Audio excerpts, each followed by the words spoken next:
Hello and welcome to Rare Cuts Media Society, the podcast that looks at hidden media gems and not bird shadows of a dubious nature. With your host, as always, I'm Andrew Jagoda, and with me we've got Rob Lachik. How are you today, Rob? I'm doing great. Just when I thought this theme for the set of podcasts was a good idea, then Mike selected this film. Oh no! And he totally ruined it. No, I'm just kidding. I'm just kidding. Well, it'll be hard to beat that one-liner. Eric Hathorn, how are you today? I'm doing pretty good. Now that the water's getting warm, though, I think that ice road's gonna melt, and we're not gonna be able to get through anymore. To the Roddy Piper theme, like at the ice road to the Roddy Piper theme is melting. Either that or Christopher Walken's in the dead zone and the ice is going to break. There you go. And of course, we got Mike Ross. How are you today, Mike? Pretty good. Up here in Minnesota, it's starting to become more spring-like out, which means we've been enjoying watching some waterfowl. I mean, even at my office, I have mallards walking by my window, and there's mallards in the backyard of my house. And went for a walk the other day, and a goose hissed at me, so I hissed back. And question, real quick, too. I got to ask about this though, because you live in Minnesota, which is the land of 10,000 lakes. Is that what it is? 10,000? They say 10,000, but if you ask a guy who stopped us once when we were in the Dakotas years ago, he's like, yeah, I asked my dad once, I said, Dad, do they really got 10,000 lakes in Minnesota? And he said, son, I think they got 30. 30. Now, out of all those 30,000 lakes, are any of them clear? There's one thing I got from Mike's little tangent there. Okay. There's one thing I got from Mike's tangent there. I'm not going to North Dakota. You'll run into that exact same guy. You from Illinois? He's the only inhabitant of the entire state of North Dakota. I asked my dad, is that the land of Lincoln? He said it might be the land of 30 Lincolns.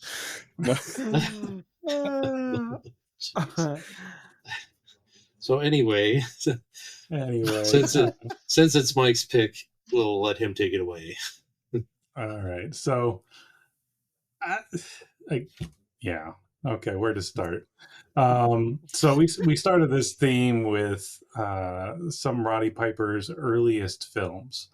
Hell Comes to Frogtown and They Live, but he did so much more work in the film industry. And we watched an A&E documentary, and again, we find that his acting career was mostly a footnote in the documentary.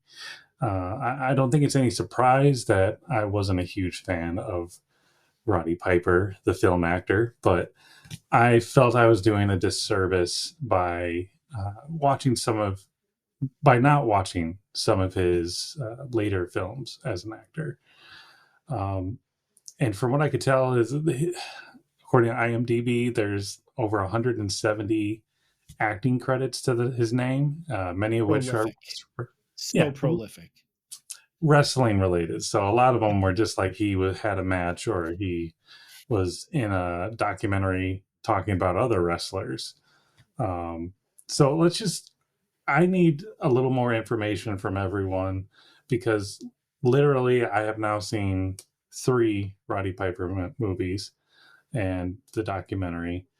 I haven't seen anything else, so I really don't know. So besides the films we reviewed, have you watched any other Piper films? And, just kind of what was your take of his acting? Was it similar to what we've been watching?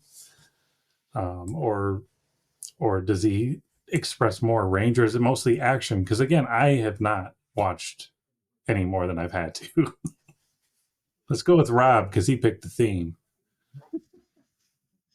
So put him on the hook picked the for this. theme just because of the plethora of films. That doesn't necessarily mean that I have seen many of them, but they were action films, and I selected Cobra, another action film. So I felt it was good for our podcast. Those films are usually kind of good to dissect, be it good or bad, usually more so the latter. But I can't say who is the other actor that he was in a lot of. Maybe the three of you remember his name. Was it Billy Blanks? That he was in a lot of Billy other Blanks? films with. Yeah, I think it was him. Tybo? I got to look this I up. think so. No, we didn't pick any of the Billy Blanks I'm ones. pretty certain. Now, I'm familiar with Billy Blanks' work because, you know, he would tie bow, and then when he would go to double time, there was just a strobe light. I don't think he was going any Yeah, see, faster. there's a movie. There's a movie called Back in Action starring Billy Blanks and Roddy Piper. And now it's like, do we continue this theme out again? Because you get to Roddy Piper strikes back as another theme. the tagline for this movie is one cop, one vigilante. Alone, they're unstoppable. Together, they're invincible. Huh. I thought you were going to say together they don't get anything done.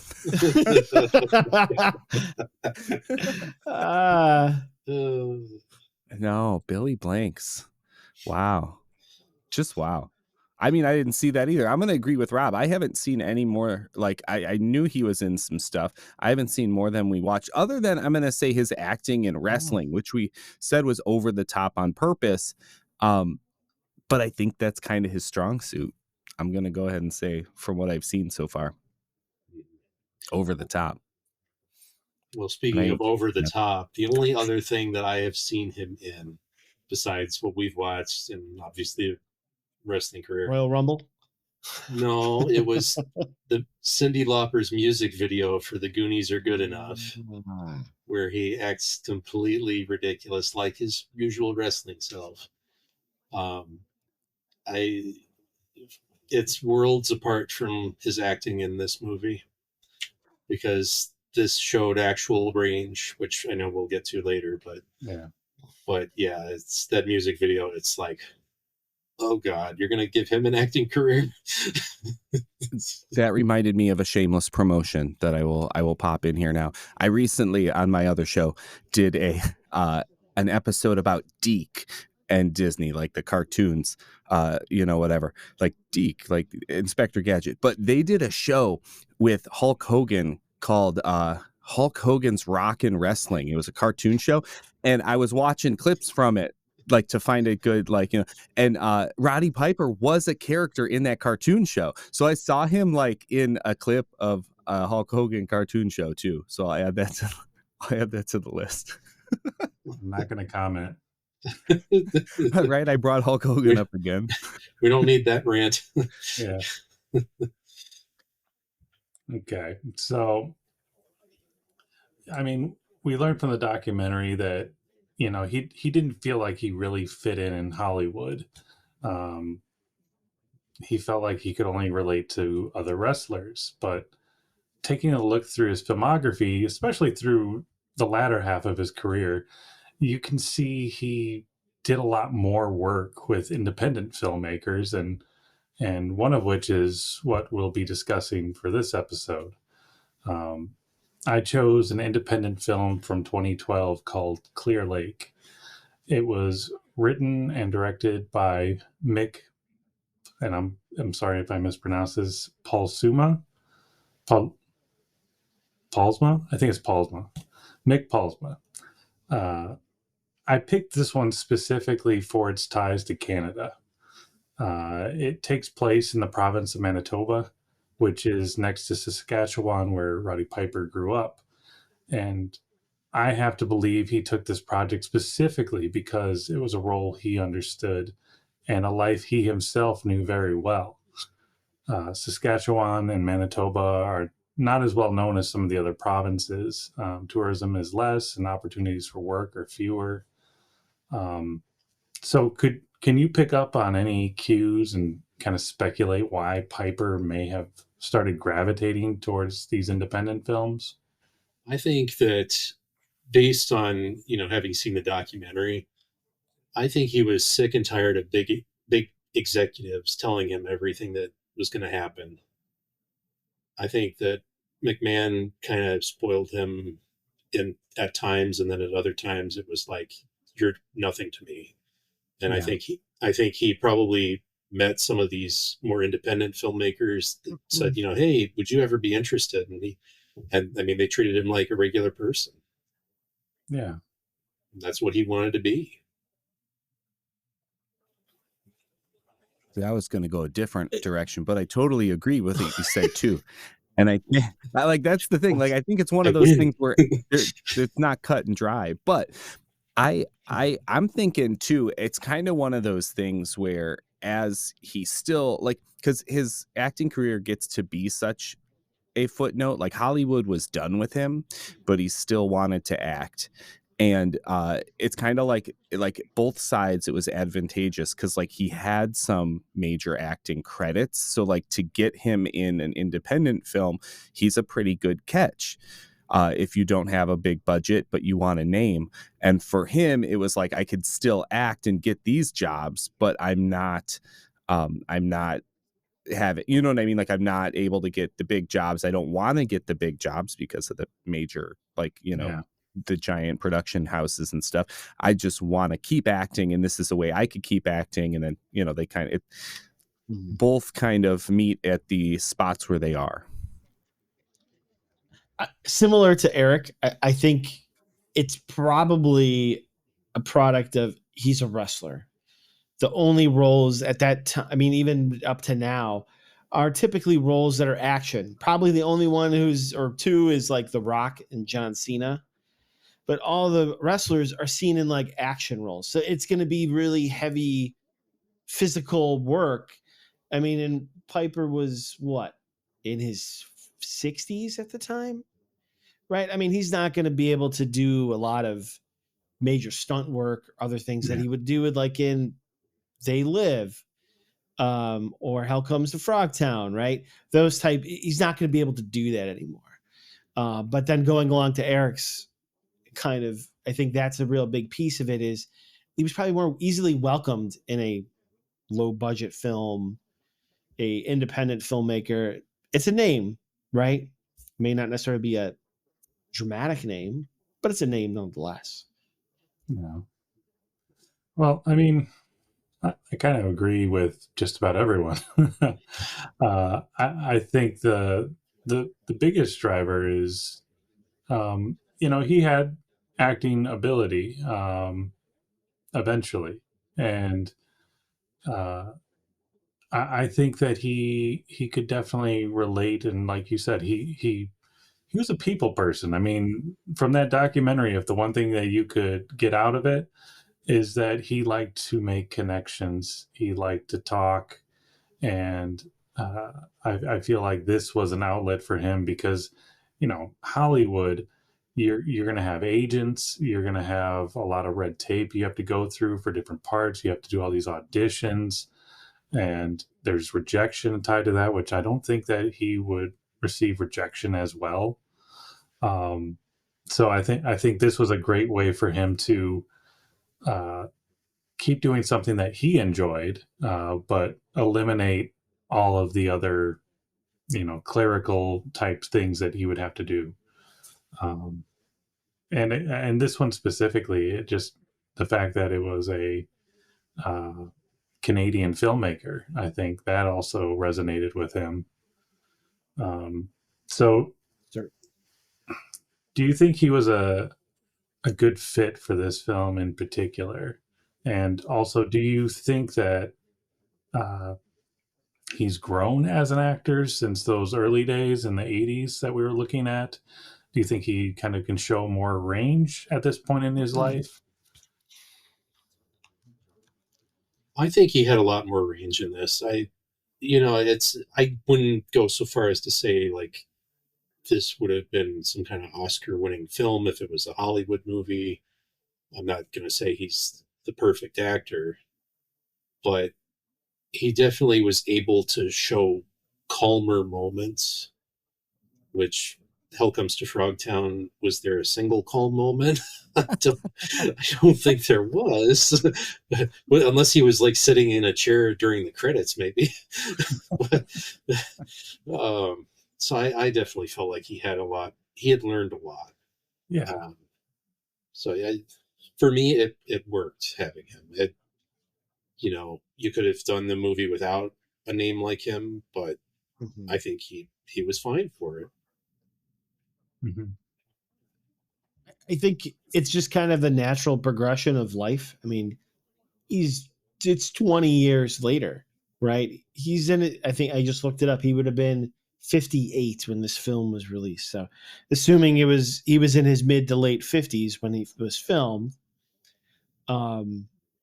he's not a 30-year-old guy who's high on testosterone, right?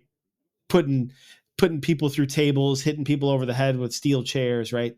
He's in his 50s. I mean, his emotions came out in the film, like the frustration and anger and such. But I mean, I think it's just kind of a natural thing of life. It's people tend to get kind of mellowed out with age, even if they're crazy as a kid or even as a young adult. So it made sense. And I'm gonna be a little contrarian here, because I think he showed more range, but when we're talking the range, I still think the range is still small.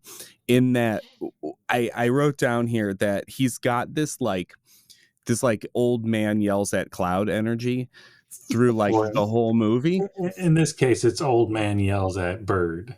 He gets bird. Hates them birds. Oh God, I wrote that down too. I was like, Roddy Piper hates them birds. Oh, he just like turns like, I'm glad there were birds there, because I was like, is he okay? Like, is he? But because he got really mad. But like he still has that, like, in the action movies it works because he's like got to have that intensity, but he still has a little of that intensity that like comes out. Which I'm not saying that's bad. Because he, with like that, like, I'm the dad and I am like I'm like, you're not my father. Well, I am your father kind of thing. Like he, in that kind of like, I'm going to have an argument with my boy. And I'm going to like get a little rowdy. It works. But like, I think like, right. This character, I would have loved in smaller doses. I think we got like too much of the character. I think the character's fine, and how he played the character is also fine. But in this story, he is a big part of it. And I felt like if this character was a smaller character in a similar movie, I would have enjoyed the performance more. But like over time, in the amount that he was in it, it kind of started to wear on me a little bit because of his like the energy he brought to it was a lot sometimes, even though he did tone it down from Frogtown and They Live 100%. But like, there's still a lot of it, a lot of that big energy, big wrestler energy. Yeah. I mean, again, I specifically picked this one just to see the progression, because I needed something to compare what we had been watching to previously, just to see, had he grown? Could he pull off a more serious, more of a quiet role? And, frankly, I was impressed. Again, not Oscar worthy by any means, but for him, yeah, no, this was good, I thought, for him. Well, and I think the one skill that Piper has had his whole, if you call it wrestling career, acting career, like doing wrestling promos, he always had great timing. Always. I'll give you that. And it might not have been the right tone, right? Like maybe obviously it would always be loud and obnoxious, right? But he always had great timing. And I don't think that's something he would lose like with age. If anything, it would get better.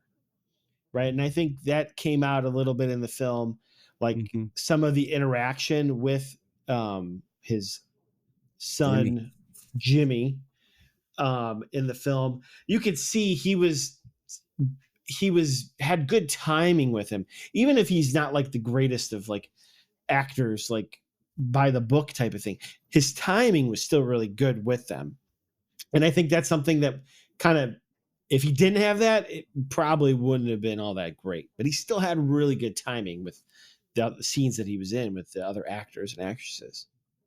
Yeah, I think specifically the scene at the cemetery, that was him doing a very good job at being quiet, sincere, and emotional, and it was the most believable acting I had seen from him. So that's kind of what got me, was like, oh man, he is acting. He has learned. He has picked up some things. So I thought it was just nice to see something other than just straight action. Yeah. And from kind of a different angle, you comparing these Hollywood big productions to this independent one, you'd think that probably he had less direction from the director in this than those big production ones, because I mean, it's an independent director. He's not probably going to be pushing Rowdy around about, do this, do that again. Yeah. So you kind of have to give Rowdy more credit for his acting in this than you would, like the acting choices in this, than you would in his early works.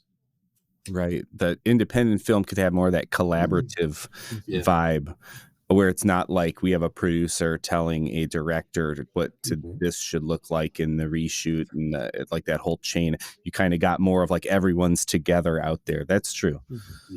Yeah. Well, and again, this film is available for free to watch on YouTube, and I think a few others. And it's just on the director's YouTube channel.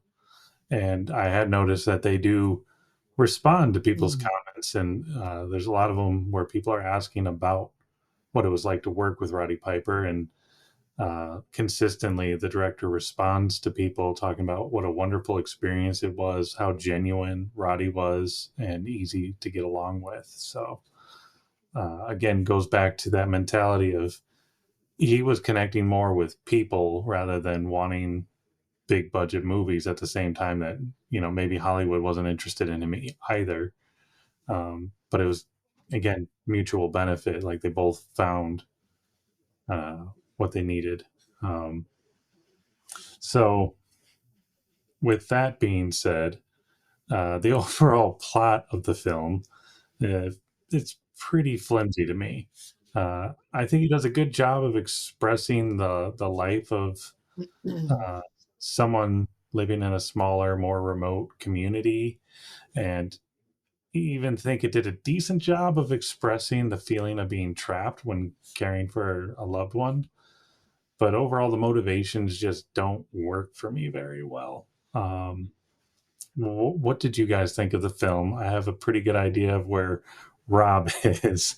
And then also, along with that, because so many times we watch films and sometimes they are just really bad, but I always feel like there's a way that could improve the film. Like I feel like there's always some sort of change to either the directing or the acting or whatever, the writing, that could improve the film significantly.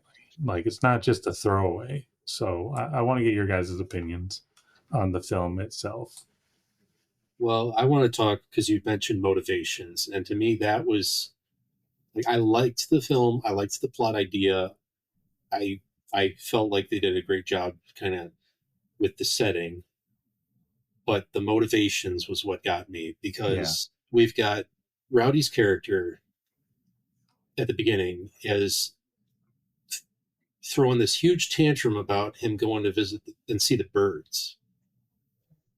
We don't get any reason why he's so anti-birds. The later part when he's like, maybe I pooped on his car too many times. The later part, the later part when it's like, oh, we had this accident because of these stupid birds. I get that, but that original trip, it's like you get this pilot guy that he just is like you're an a-hole and all this.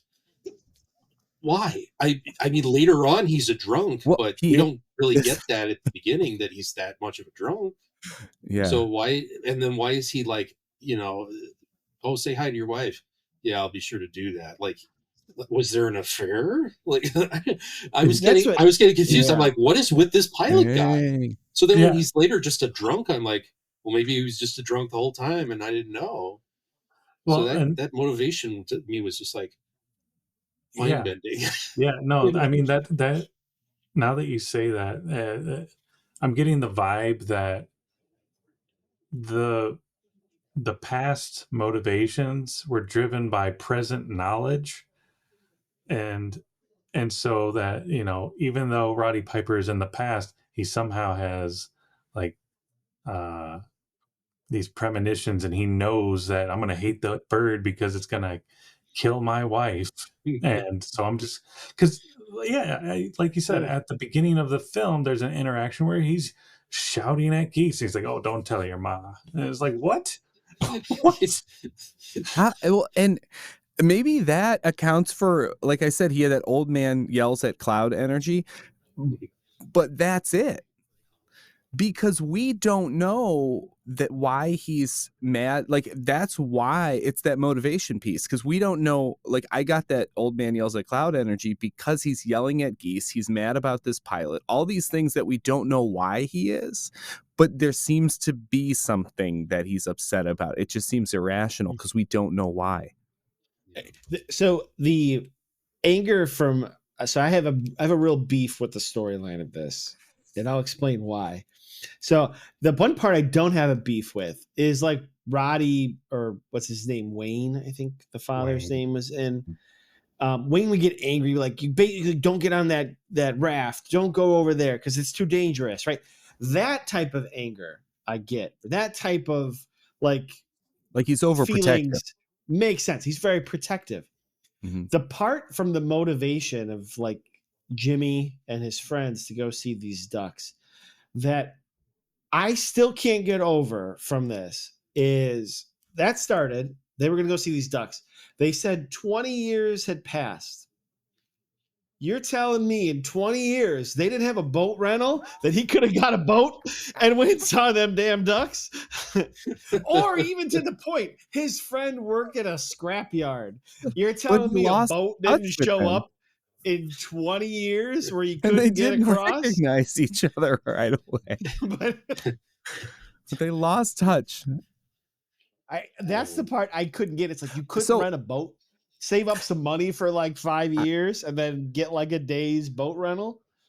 I'm gonna piggyback on you because I had a different so I thought his friends, as far as like in talking about motivation and like the 20 years that passed, his friends Jenny and Pete, I felt like they had matured correctly as how the story would go, and they followed the trajectory of like where their characters were going to grow up and end up.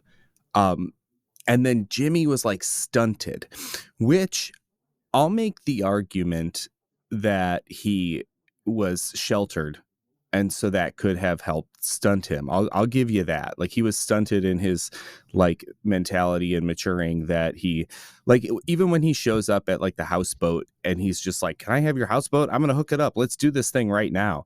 Like, you know what I mean? Like, let's ride your boat. Let's go.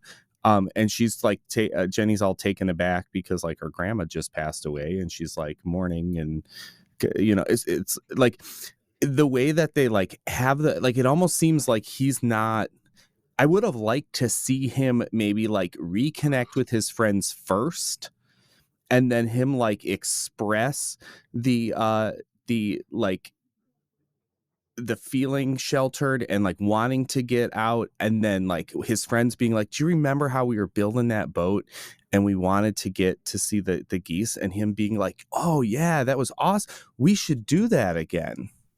Like, not like it was his one like sole focus of his life for 20 years that he couldn't attain. And that's what it more like came across as.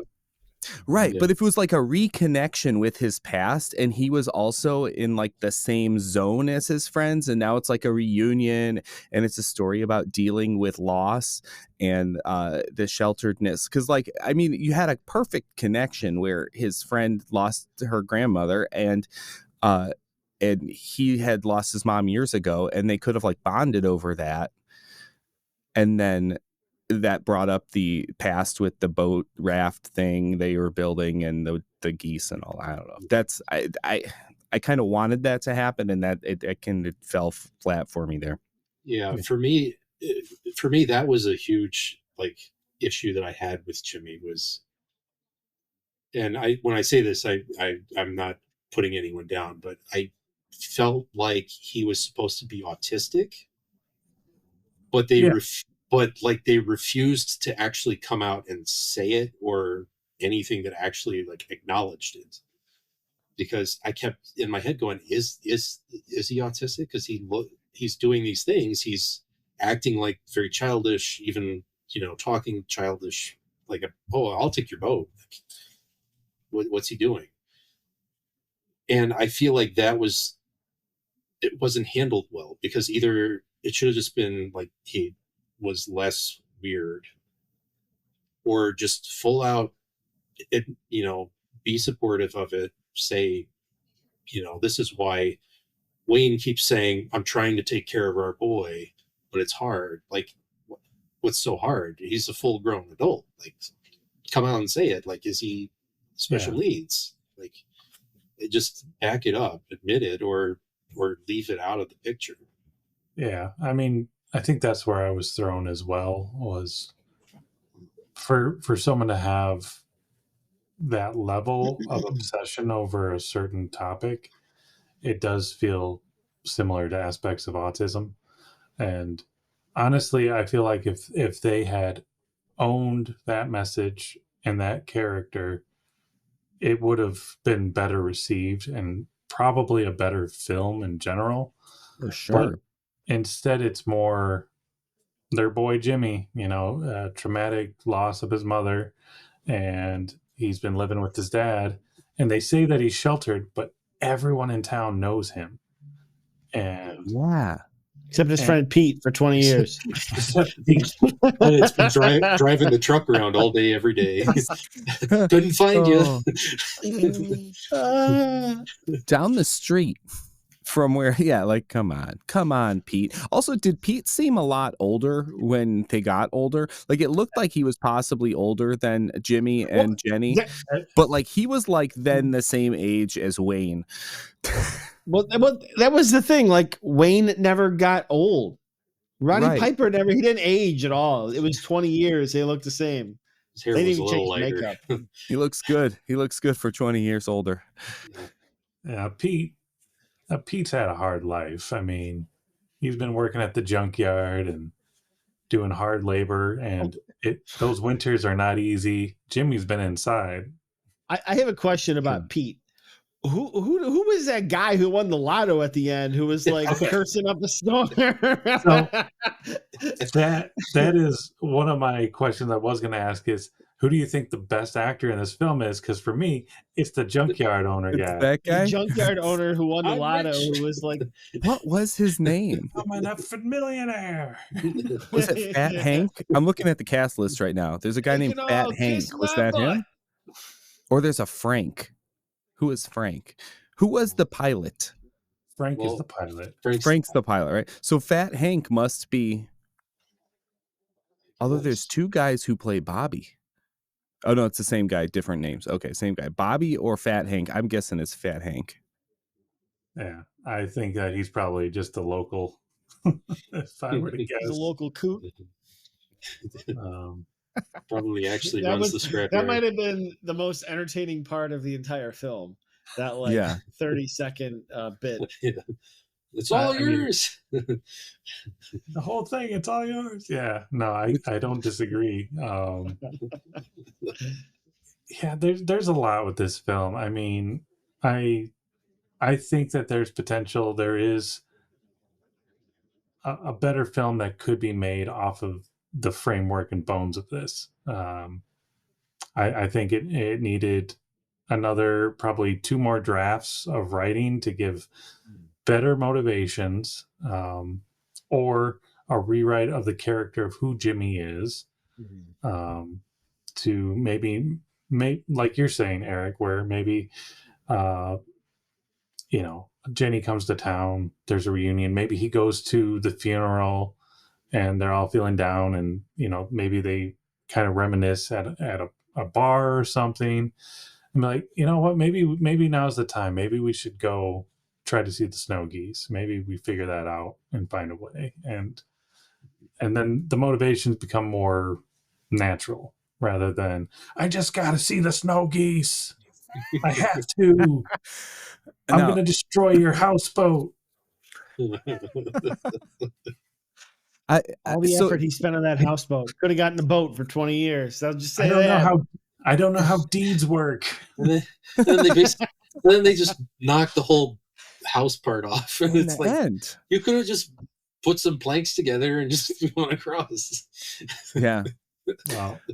Another way I think you could fix it. You could make it a different film, but you could improve on it with some editing. So first off, I do want to say I did like the music. I enjoyed the music a lot. It was like piano. It got repetitive. Don't get me wrong there. But early on, when it first started, I wrote in my notes, I was like, oh, this music is pleasant. Like, it's a good, like, acoustic guitar, like finger picking kind of like fun. Like, I'm going to listen to this while I do some work kind of stuff.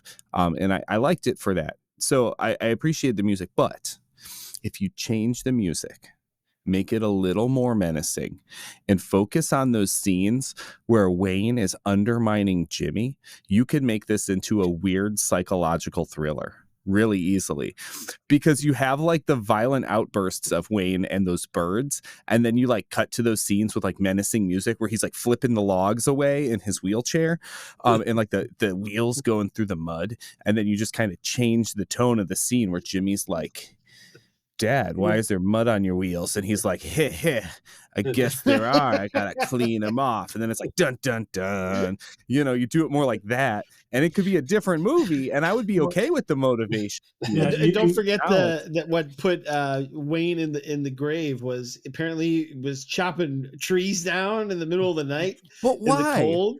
Why? I didn't understand. Why was he chopping that tree? Replace the logs that he threw in the drink for Jimmy or something. I don't get it. I think that might have been what the motivation was there. That's what I thought. Because I was just like, now he's chopping logs? What's this? Eric, if we make these changes you're talking about, we got to change the name to Murky Lake. Dead Lake. Ooh. I think all you needed, I enjoyed the music to a point, but I am a firm believer that there are moments in film where quiet does a lot for the mood that you're trying to express. I mean, you look at things like in Indiana Jones, where John Williams' score is just throughout, and it's like nonstop. But that kind of film, it can kind of work. But this, I felt that there were moments like there's one scene where Jimmy is looking up at the sky because he can hear the snow geese flying overhead. He can't see them. And they have that music going so loud, and it's like, oh, this if you just take out that and just let him enjoy this quiet moment with the snow geese flying overhead making their calls. Okay, so I have a true to life thing that I totally disagreed with that. I have been under large swaths of geese flying overhead. Rob went to the island. Things happen when you're underneath geese. Things fall out of the sky that originate from the birds. With that many birds, they should have been covered with bird poop. Can we also talk not just about things the flying clip above? Art, like shadows of the Yes. Well, and then I have the other question. There was that one point where the plane was flying, like that was another like, wait a minute, that plane shouldn't be flying straight at us right now, should it? I kind of had that moment. I was like, shouldn't it be like the underside of the? And I was like, that thing's gonna hit us, and then it just cut, and I was like, oh, I think it was just not some bad, bad camera angles, cinematography. At first, it pulled me out of the scene because I was like, why is that plane gonna hit us? I mean, maybe that's why Wayne hated Frank, because he always was dive bombing the people at the junkyard. Maybe that's part of the psychological thriller. Yeah, there you go. They're gonna have North by Northwest in the middle of this Birds movie. Oh, this is a Hitchcock movie. Easily could be. Get Tony Perkins in there, and he's like, yeah, people like the birds, so I like to stuff them. I live with my father. He's in a wheelchair. I swear he's alive. Is this a secret tribute to Hitchcock? We'll call it Psycho Killer. Psycho Lake. You mean are you talking Talking Head Psycho Killer? Yeah, right. Just to say, but so again, the acting is fairly abysmal. I mean, I get it. These are fresh faces. This is some of their first work. It makes sense. I mean, anyone doing any film for the first time, it's going to be rough. It's something that, some people are naturally gifted. I don't discount that, but most people are going to need a bit to get comfortable in their own skin and acting. And but in contrast, it just made Roddy Piper look all the better. So again, it's like, wow, I thought he couldn't act, but no, he's actually pretty good in comparison. But one of the parts that really bugs me about the film, and again, this is me probably overanalyzing, reading into things like I usually do, but there's no accountability from Wayne, Roddy Piper's character, in terms of what happened that night. And because basically what happens is he says, oh, you're not taking my boy. He's not going on that plane. You can't take my boy. You're going to hurt my boy. And my boy. Okay. My boy. And the whole time you see that he had been drinking, and he gets up and he gets another bottle. And then it's a short time later when young Jimmy is sneaking out, and then, he's passed out. Like, it feels like it's the middle of the night, but then Jimmy gets over to Jenny's house, who they're all still awake, so it can't be that late. Night owls. So yeah, in my head, it's just like, did Wayne just get like drunk and pass out, and now he's woken up out of his stupor, and now they're driving? And was he driving drunk? We don't find out what caused the accident. He takes no accountability for any aspect of that. Now, I will say about what caused the accident, they at one point reference how it's like really coming down out here. And now I don't live in Canada. I mean, Mike, you live the closest to Canada. I've seen what coming down looks like, and it wasn't what they were, because even further south than you in the Midwest, in like Indiana, Illinois, over here, it's we get more snow than that when it's really coming down out here. And Canada is going to get a lot more when it's really coming down out there. Yeah. And it was like a couple of flakes. It was a couple of flakes. Yeah, but I will say it looked so nice to see it. It looked like somebody was throwing packing peanuts straight across the car. Yeah. So, but again, they don't explain what happened. They're just like, oh, it's really coming down, but they're driving fine. And then they end up veering off the road. Like, again, his character throughout the movie just 100% blames his son for you killed my wife. You son of a... He says that. Yeah. He says that to him. Yeah. And so I don't feel like that his character ever gets resolved. Like, yeah, he tells his boy he can go do it, go see the geese in the end, but it's like you didn't apologize for anything. You didn't take accountability or say that it wasn't your fault what happened to mom. So it's like those unanswered things. Those are the things that stick with me and bother me about the film. Just those things. Well, Hulk Hogan wasn't in it, so it was a grave improvement. I mean, yeah. So, anyway, personally, I feel like this was the perfect way to end our Roddy Piper theme, despite what Rob thinks.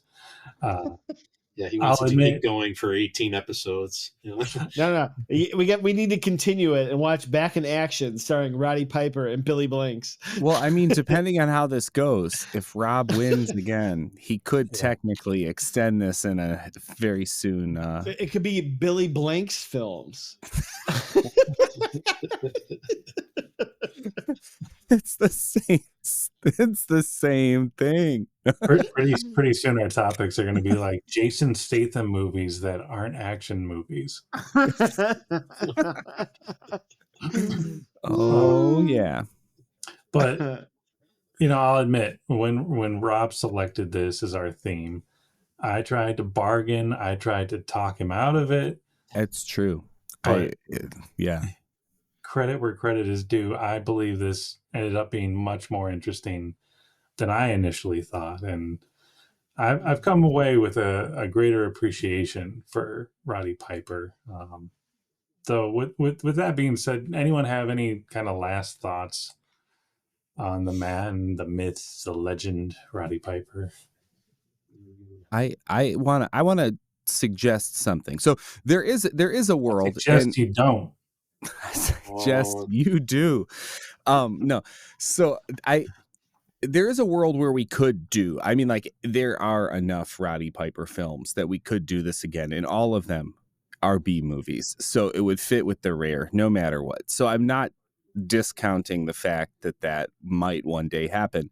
Like Roddy Strikes Back could be a theme, but I'm not saying I'm picking it. I'm mostly looking at Rob, but I do think that Roddy Piper could potentially be one of the tent poles of Rare Cuts going forward. We have we talk a lot about Willem Dafoe, and we often try to cast him in the movies we're in, which of course he would be Wayne, because who else would he be? I mean, he could also.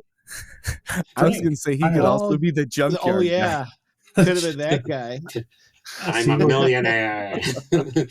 He could be, yeah. Don't you see? We've already come back to the same answer we've often come to. Willem Dafoe could play every character in the movie. I mean, he could. He could. Let's be honest. He could. So, but that being said, I think Roddy Piper should become one of those legendary characters of the Rare Cuts Media Society, where when we're recasting things, we try to find a role for him too. That's fair. That's a good tribute to the man. For sure. Should we score this out? Here is the scoreboard. It is time to score this movie, Clear Lake. Not to be confused with like 3 other movies called Clear Lake. Yes, there was no Colin Hanks in this one. Yes, there was supposedly one with him. And then was that the one called Clear Lake, Wisconsin? There was one called Clear Lake, Wisconsin. There was like 3 that I ran into in the process of finding this one. But yeah, so we got could have called it Crystal Lake and then have Jason Voorhees show up and kill geese. But he's Canadian. Kill the geese. Oh my God, goodness. That would be great. All right, so we got to score it, of course, on our 3 categories of rarity, which I think it's going to get high scores in. Theme and enjoyment. So yeah, this one just by default might win just because Mike stacked the deck. No, don't. What are you doing over here? He's gonna tank it. He's gonna tank it. No, what do you mean? No, I did not make this film. I'm just ranking the film. I did not make this film. Oh no, let's get that out of the way. No one here has made this film. Yeah. So there are a total of 5 points in each category, right? Yep. And Andrew, I think you can kick us off. We'll see how this is rolling. All right. Well, for rarity, 5. I'd never heard of Clear Lake. You hear Roddy Piper, they don't go, oh, Clear Lake. That's supposed to, nobody knows that. Theme, 5. I mean, he's all over the film. He's the reason we watched it. How could you go wrong? But I do have to take some points from enjoyment because that motivation and the lack of acknowledgement of whether he's autistic, I think hurts it. So I gave it a 3, which is not bad because I do think that it's got the bones of a great movie. It just needs that polish. Yeah, and I find it difficult with independent films specifically just because I feel like when you're responsible, especially if you're doing the writing and the directing, you can get caught up and lost with your own idea, and you really need to kind of send it out and share it with others to get their creative feedback. Yeah. Because that might have been all that it needed to fix it. That's true. It's hard to do it all. Not everyone is Prince. He's the only one. Or Alfred Hitchcock. Hitchcock could do it all. Orson Welles could do it all. All right, I'm going to do it all right now because I'm going to give it my score. I think we got a trend going here of like rarity. This thing is not even listed on Wikipedia. You could find an IMDb listing, but like Wikipedia people, I could like go on Wikipedia and say that like Mars exists in my brain. So I don't know about that. So that's super rare. And it was hard to find among all the other Clear Lakes, but it is there on YouTube if you know how to look for it. And then theme, again, like Andrew, it's starring Roddy Piper. His name is top billing. Even though he's not the like protagonist, like I said, he might be the villain of the movie, but he's still listed as the top billing. If we change it to he's the villain. If we change it to the psychological thriller, no, it's the birds. The geese are the villains. If those snow geese hadn't been so nearby and so unattainable, but if those snow geese hadn't been nearby, that town would have sucked.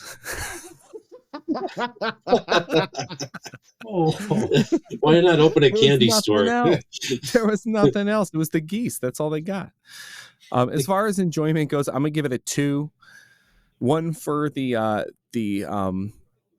music at the beginning, but then not towards the end, and then 1 for like Roddy Piper's shouting at geese. Those are my two points that I'm giving it. So that gives it a total of a 12 from me. All right. I'm not I wrote my numbers down before. They are on this piece of paper, so I can prove it. So rarity, I'm following suit. I agree. Super rare. It's a 5, no doubt about it. Theme, again, you can't mistake it. It's Roddy Piper's. He's the top billing. It's a Roddy Piper film. It fits the theme. Enjoyment, outside of seeing Roddy Piper yell at the birds and the old man win the lotto, I did not get a lot of enjoyment out of this film. So I gave it a 2 for enjoyment. Just shy of a 3-way tie. So that's what I got to do math. Anyone want to hurry up and give me one more point? No. Score is settled. That 2 is supposed to be a 20, I think, Eric. Oh, my goodness, that doesn't go up that high. So one thing I got to point out with our scoring is if you find the rarest thing in the bunch, it's gonna score high on rarity. Like I'm gonna bring up St. Elmo's Fire. St. Elmo's Fire got 21 points. Because it wasn't rare. I'll give you that. But if we would have, I'm telling you, because like this movie, okay, it wasn't the best movie that I've seen for Rare Cuts, but it wasn't the worst movie I've seen either. That was The Yellow Wallpaper. Go back and watch that one. Another one of Mike's picks. Go figure. No. Mike picking independent films. But The Yellow Wallpaper, I think, also would have scored high. It would have got less enjoyment from all of us, but the rarity and the theme would have hit for sure. So hey, play the game here, people. Play the game, and you can get a high score. Right? Don't pick St. Elmo's Fire. I think we may have to at some point, maybe in our fourth and upcoming year, at some point, we can add another column of something, possibly. In score, we'll look at that, like a production and acting or something like that, because if it's rare, that might drop. Yeah, but we'll look into that. I'm just throwing that out here live on the air, but I might cut it later. So just in the off chance that the writer director of this film watches our podcast, just take this away. I enjoyed this film more than St. Elmo's Fire. Yeah. I mean, I love St. Elmo's Fire. I picked it, but no, I appreciate the work and the craft that went into it. Like I thought, like working with an independent budget is not easy, and working in cold Canada also not going to be as easy to get the, you had to probably definitely film it in more summery times to get enough light during the day, although they had a lot of dark scenes too. But no, I appreciate what they did with it. And you got to hear more of Roddy Piper's natural accent with the stories and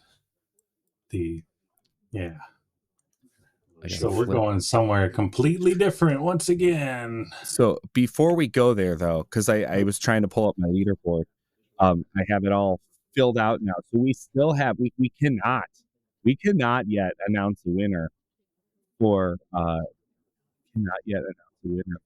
this one, because there is a two-way tie between me and with Hell Comes to Frogtown, and now Hell Comes to the Rare Cuts Media Society, because it tied with the A&E biography. Only 1 point above Clear Lake.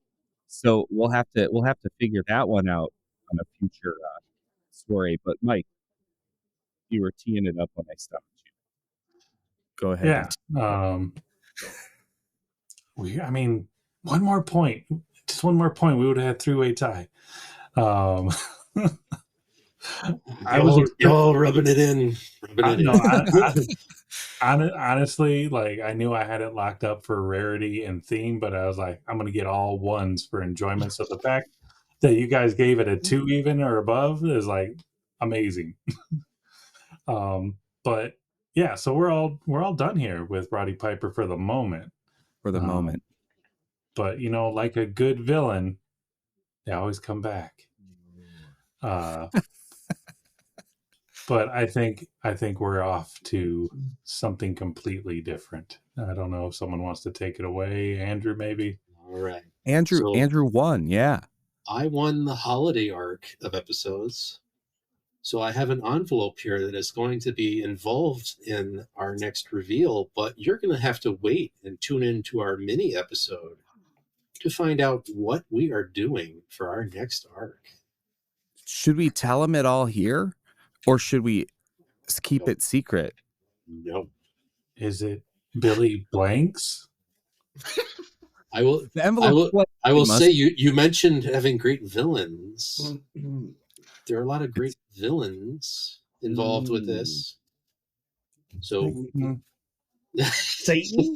What are you, church lady over here? The greatest villain of all time. No. Greatest as in large amounts, not great as in he's a great dude or anything like that. All right, but yes, so you'll have to keep subscribe, check the feed, because coming up soon is going to be that mini episode to reveal Andrew's big reveal for his pick next time on the Rare Cuts Media Society.